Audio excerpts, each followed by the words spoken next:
Hey everybody, Terry Hashimoto and welcome to Golf Rehab. Let's show you what we're doing. So the first thing I do is I'm working with the resistance board by Jeff Dantas. I'm going to work on my medial lateral rotation with my hands against the wall in extension mode. Keep my arms as straight as I can. Okay, I'm going to put some feet. I'm going to do this for a minute.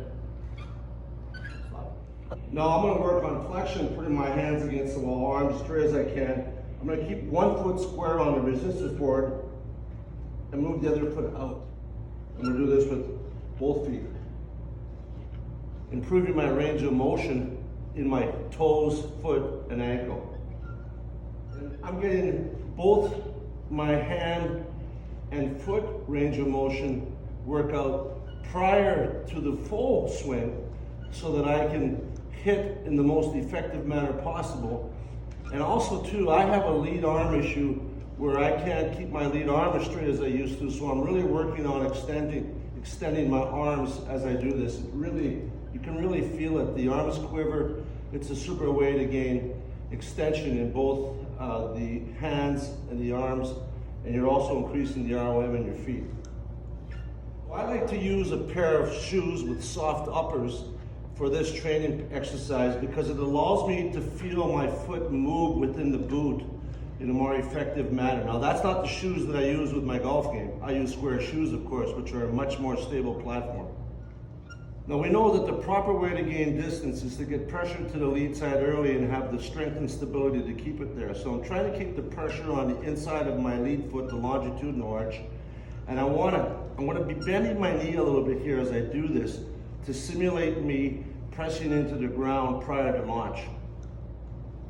All right, so most of you know me as a golf club designer, as a tool inventor, but before I was actually training to be a golf pro, I was a swimmer, and I had really good feet and really good ankles, so I've been blessed.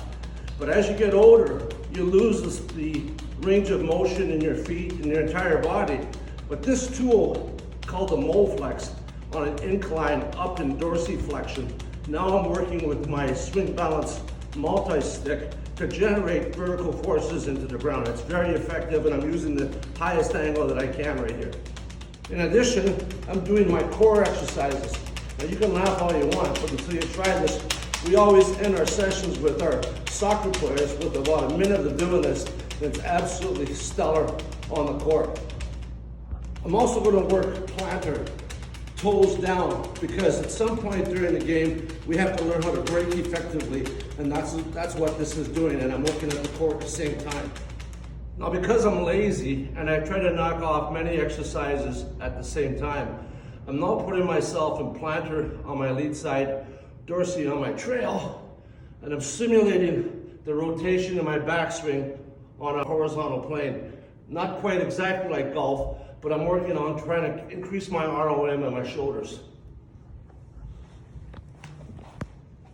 Now in dorsey, because toes are the brakes, heels are the accelerator, in dorsey, I'm working a little bit more specific with a fairly narrow stance, what would simulate my shoulder rotation in my golf game. And I have a scapula issue, so this is really working the shoulder muscles.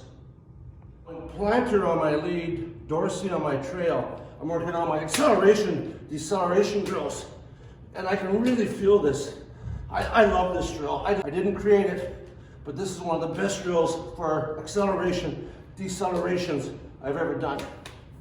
Now, I'm a big believer in longevity of life through strength of hands. It's a proven statistic. So I like to do about 10 finger push-ups. I can't go all the way down yet, but I do about 10 to 12 of these every day. Everybody's going to have a different need, but I want to maintain the strength in my hands and the flexibility in my fingers so that I can have a good grip without having to feel like I'm holding the club too tight. This also really works well in the forearms and really gets into the biceps, and it can help your range of motion in your elbows too. And so I'm rotating it medial-laterally as well. More on this as we go. Most of us sit on a computer for at length all day long, and what happens is our shoulders get turned inward, and this causes the muscles to freeze up in the shoulders. So I try to pull back my shoulders while I'm doing this, my range of motion in my hands, so that I can increase my ROM in my shoulders. Seems ridiculous, but it's working. So, I'm not a big fan of cardio at my age. I've gotten a little bit lazy, but I try to simulate what it's like to be on the golf course, increasing my heart rate to a certain number. While I'm doing this, I'm extending my hands in extension, trying to learn how to keep my lead arm and my trail arm as straight as possible. Obviously, you don't want to be straight on the trail arm on the way back, but when you fully extend at impact, if you can keep that straight, it's great. I also work on flexion, and now I'm working my hands in flexion mode, both in a radial and ulnar method, so that I have better range of motion in my hands. And I work this both with my hands in flexion and my hands in extension. And I'm going to move it side to side while I'm riding the bike. And I'm going to increase the resistance in the bike as I go along here doing more exercises. But again, trying to get multiple exercises in while I'm riding the bike and increasing my heart rate. All right, so even on the bike, I'm working on my range of motion in my shoulders. It's a challenge for me. It may not be for you, but it is for me. And as bad as this looks, I'm just showing you how I can knock off more than one exercise while getting a good cardio as well. In addition, I'm using the multi-stick as I ride the bike. And what's cool to know is that I'm keeping my feet here in plantar, and then I'm rotating them to dorsey throughout my range of motion and cycle in my pedaling. That may seem ridiculous, but as I do this, it's forcing me to generate more thoughts towards my cognitive process of exercise, and it'll help me in my long-term cognitive ability to remember things and generate more brain matter as I need it. Now, hitting ain't scoring, so let's not forget about putting too, because if you're a good putter, it can overcome a lot of things. Thanks to Jeff Dantas, he's got a roller on this ball, and I'm going to keep the pressure on the lead side. And that's the beauty of our premise, which is that getting pressure to the lead side and having the strength and stability to keep it there will gain distance and help you improve accuracy. It's true, and it also works for the short game, for putting, for chipping, for the short irons, mid irons, long irons, hybrids, fairwoods, etc. Because you're going to have pressure on one side or the other, and the overwhelming majority of good putters keep the pressure on the lead side. And I'm not telling you what to do with your putting stroke, but I have a short, very short, tight stroke, and I like to keep the blade low. So for me, Jeff Dantas built the perfect tool. So I love indoor simulators, but I'm not the type of guy that's going to go rent space for an hour just to shoot whatever I shoot inside. So if I could go to an indoor range like we've set up here at the Golf Rehab Research Center and do my training exercises with the known premise of what we're trying to achieve, which is to get pressure to the lead side early, have the strength and stability to keep it there, and get a workout in 45 to 50 minutes, it's boom. So the next up is my golf dance program. And on this one, I'm going to be working getting pressure to the lead side. So I'm going to hit 3 shots in a row.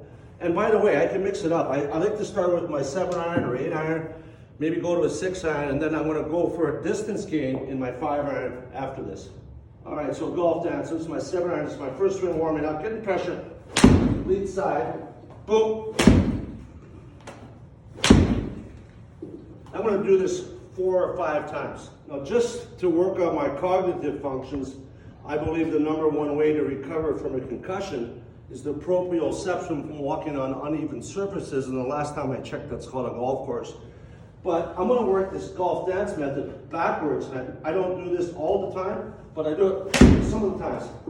And now I have to work my brain hard to figure out when to put pressure on the lead side, but I'm always challenging myself. And that's what golfers are. We're A+ type people because we love individual sports. And the only person that we can challenge is ourselves, and that's what this is about. So I'm getting into the final warm-up stages of the golf dance method. One of the things I loved when I learned from Puggy Blackman at USC is the trust the train method. And by not making a contact with the golf ball, I want to get used to the speed that I'm trying to generate in the final stages of this golf rehab session.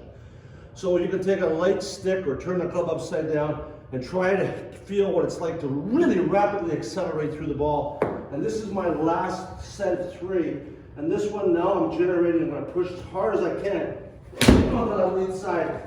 Boom! Now I'm really getting into the speed portion of the training. But I'm breaking up the speed training with putting training, and I really want to make sure that my short game is good when I start the season too. So again, about 20 reps. And you have your own personal philosophy about this, work with your coach.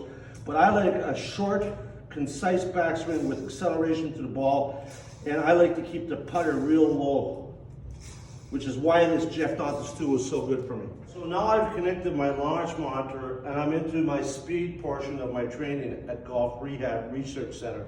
I'm looking for a number. I'll be honest with you. I started doing this in earnest inside now for the last 3 weeks. I started with a 6-iron at about 140-yard carry, and I've been able to increase that to about 177. And I'm looking for a number to start at the beginning of each week. Yesterday was the beginning of the week for me. I started at 172, so today if I can end with a number higher than that, I'm gonna end on a very positive, upbeat moment. Again, now I'm working my rotation in my feet. I want my feet to rotate inside of my shoe, and I'm gonna rotate to my right, and I'm gonna rotate to my left. So the first swing was just a static shot. Let's see what I got when I rotate my feet inside my shoes. Yeah, 155 carry. So we're beginning to use the ground in a more effective manner. I'll show you what I'm doing to my feet, even though they're firmly attached to the ground. I'm moving in a medial lateral direction on the way back and on the way through, allowing the pressure to get to the trail side and get to the lead side quickly. And I'm also improving my ROM in my feet, my ankles, my knees, and my hips, also the shoulders. We're in the 164 carry range.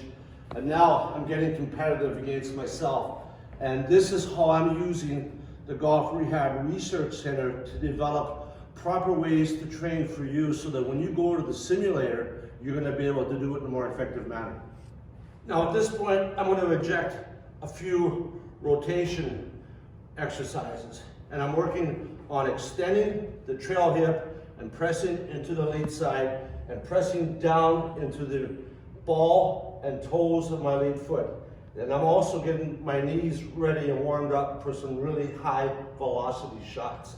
In addition to that, now I'm gonna work the trail side. Keep my trail foot down, working on the medial longitudinal arch, which is the inside line of your trail foot. And I'm pressing off of that to generate more power into the lead side. And I'm turning my lead foot inward to counter-react the forces going to the lead side, and this stabilizes my entire lead side. So now I'm working on my foot movement patterns, and I'm going to turn my lead foot slightly inward on the way back, and I'm going to brake on that lead side. We call this the brake effect. I want to stabilize the lead side so the hands can go whipping past them, and I want to make sure that the middle portion of my lead arm is in front of my wrist, hands at all times. We're getting up to 165, here we go. All right, we're at 168 carry, club head speed, almost 80, smash factor 1.47. Now I'm getting super competitive myself. I'm not leaving here until I get 173 or better, because that's better than my previous day's speed, distance.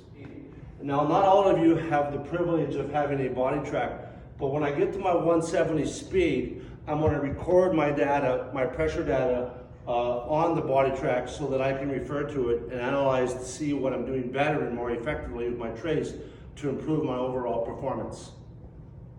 Now it's important to note, I'm using a very small bladed club with a heavy steel shaft. Why am I doing that? Is because when I go to my playing set with a composite swing bound shaft and a player's head but not a blade, I'll pick up a lot more distance with that, and I want to see on the low side what my numbers are, plus training with the smaller head is going to help me concentrate on making good contact with the ball. My smash factor is in the 147, 148, 149 range, and that's good. All right, so I'm feeling competitive today because my son's recording. It took me about 20 swings, but I'm at 170 carry, 82 ball speed. Smash was a little low there at 143. Now I'm going to start recording my traces. I'm going to now begin to enter into the final phase of my hitting training. And this is where it gets super competitive, and I'm looking for trace information to analyze after.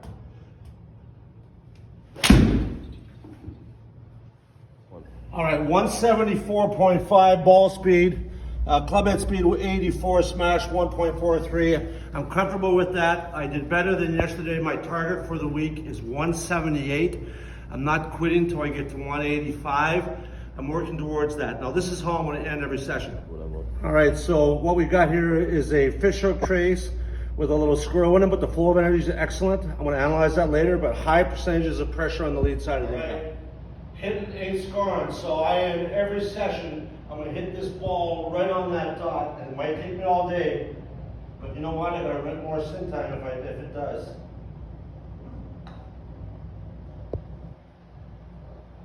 Does it hit it? Oh! Okay, yeah, okay, we did it. So Terry Hashimoto at the Golf Rehab, and one of the most important things that we need to do to make sure golfers stay in the game is to show them continuous improvement. Now I started the year not playing very well, and as a competitive golfer, that's very frustrating. I was losing distance and I didn't have any accuracy at all. But for the last 5 years, I've been studying hard all the various ways to train properly for golf-specific uses. Jeff Dantas has had a serious impact on my life with his training tools and some of the training methods that we've developed jointly.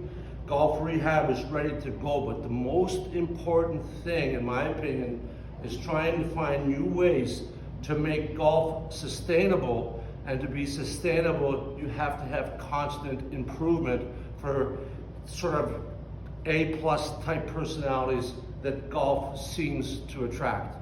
Terry Hashimoto at Golf Rehab and PEI, thank you very much, and notice the last button was dead center in.